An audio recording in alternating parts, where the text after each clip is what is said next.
Your dog already knows whether you love them. Not in the way you think, not from the toys you buy or the treats you give or the fact that they sleep in your bed.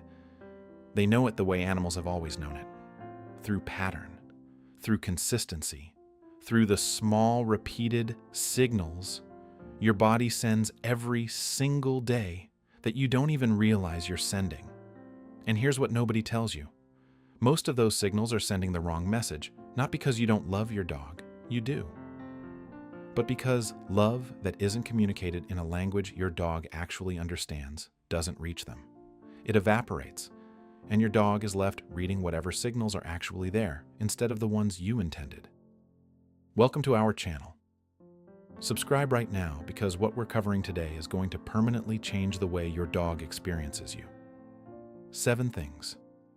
7 daily habits. Some take 30 seconds. None take more than 5 minutes. But the science behind why they work is going to completely reframe how you think about your relationship with your dog. We're starting with the one that most people do completely backwards every single morning. 1. Your dog's brain has a threat detection system running constantly. Every sound, every movement, every approach from another being gets processed through it. And the most critical variable that determines how that system responds isn't the thing itself. It's whether it was predictable. Predictability is safety in the canine brain. Unpredictability is threat, even when the unpredictable thing is good. A treat that appears randomly doesn't build security. A treat that comes at the same moment every day starts to wire calm anticipation into the nervous system. That's not a small distinction. That is the difference between a dog that feels loved and a dog that feels lucky. Most owners interact with their dogs reactively. You pet them when they come to you. You engage when the moment moves you, and your dog loves you for it. But what their nervous system is building from those interactions is a picture of an environment where good things happen but can't be counted on, where you are present but not consistent. And inconsistency, even kind inconsistency, keeps the threat detection system slightly elevated. Always scanning, never fully off. Here's what changes everything. Pick one moment in the morning, the same moment every day. Right after you pour your coffee, the moment you sit down for breakfast. It doesn't matter which. What matters is that it is always the same one. Go to your dog, crouch to their level, say their name once, warmly. Put your hand on their chest and give them 10 slow seconds of calm, deliberate contact. No commands, no performance. Just 10 seconds of you showing up the same way at the same time. Do this for 2 weeks and watch what happens in the minutes before that moment arrives. Your dog will start positioning themselves near you before you even move. Their nervous system will have learned that this is coming and it is safe. That is not a trick. That is secure attachment being built one morning at a time. And it costs you 10 seconds. 2. There is a specific sound your dog's brain is wired to respond to above almost anything else.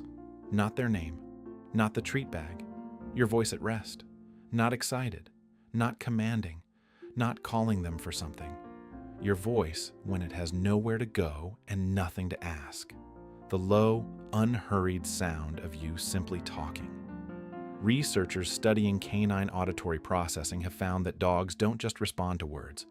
They process prosody, the emotional tone and warmth beneath the words, independently from the content. And the prosodic signature of a calm, unhurried human voice activates the parasympathetic nervous system in dogs, the rest and digest state, the state of feeling safe. Most owners only talk to their dogs when something is happening, when they want something, when the dog did something, when they're calling them somewhere. The voice becomes associated with requests and corrections. It loses its baseline calming value because it never appears without an agenda attached. Over time, your dog learns to brace slightly every time you open your mouth. Not out of fear, out of readiness, because something is always coming next. The daily habit. Once a day, sit near your dog and just talk to them for 2 minutes. Tell them what you're thinking about. Describe what you can see out the window. It genuinely does not matter what you say. What matters is the quality beneath the words. Slow it down. Drop the pitch slightly.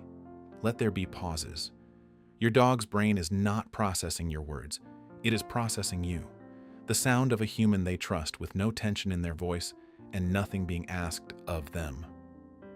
2 minutes of that every day is neurologically one of the most loving things you can do for your dog. And you can do it while sitting on the couch doing nothing else.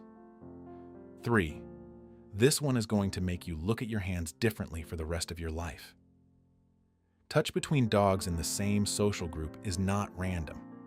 It follows rules that have been in place for tens of thousands of years. Allogrooming, the mutual grooming behavior that bonded canines engage in, targets specific areas of the body, the base of the neck, between the shoulder blades, behind the ears from the side, not the top. These are areas a dog cannot reach themselves. And because of that, the only time a dog ever experiences sensation in those spots is from a trusted member of their group. That exclusivity is neurologically significant. Touch in those areas doesn't just feel good, it registers as belonging. Most owners pet their dogs on the top of the head. It's the instinctive human reach, but it requires an approach from above, which triggers a subtle flinch response in many dogs because overhead approaches are processed as potential threats, even from people they love. And petting delivered absent-mindedly while staring at a screen doesn't access the bonding circuitry at all. It's physical contact without connection. Your dog feels the difference between those two things immediately. The daily habit takes 60 seconds. When your dog is calm and near you, not asking for anything, place your fingertips at the base of their skull where the neck meets the head. Use slow circular pressure and move down toward the shoulders. Keep the tempo deliberate. Think about the pace of a resting heartbeat. Watch what your dog's body does. The head drops. The eyes soften. The breathing slows. That is an oxytocin release. That is the bonding system activating. 60 seconds of this, done correctly, does more for your relationship than 10 minutes of absent-minded petting. Your dog's nervous system knows the difference even when you don't. 4. There is a version of love your dog needs that is the exact opposite of activity, and it almost never gets talked about. Dogs are proximity animals at their core. The most fundamental expression of trust and safety in canine social groups is not play. It is shared rest. The willingness to be fully vulnerable near another being is the deepest statement a dog can make about how they feel about you. It means the threat detection system is completely off. And that only happens in one place, near someone they trust without question.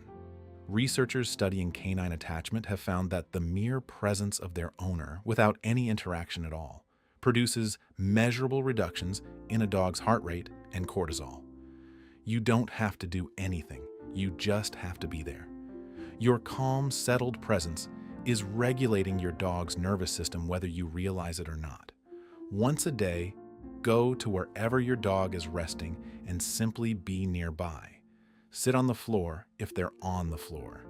Don't call them to you. Don't initiate touch unless they ask for it. Don't ask anything of them at all. Just exist in the same space with no agenda for 10 minutes. What you'll notice over days and weeks is that the distance between you shrinks. Your dog moves closer. They relax faster. They sleep deeper because you have become the place where rest is safest. And to a dog, that is not a small thing. That is everything. 5. Your dog has learned something about their name that you probably don't know. They've learned that it almost always means something is about to be required of them. Come here. Stop that. Look at me.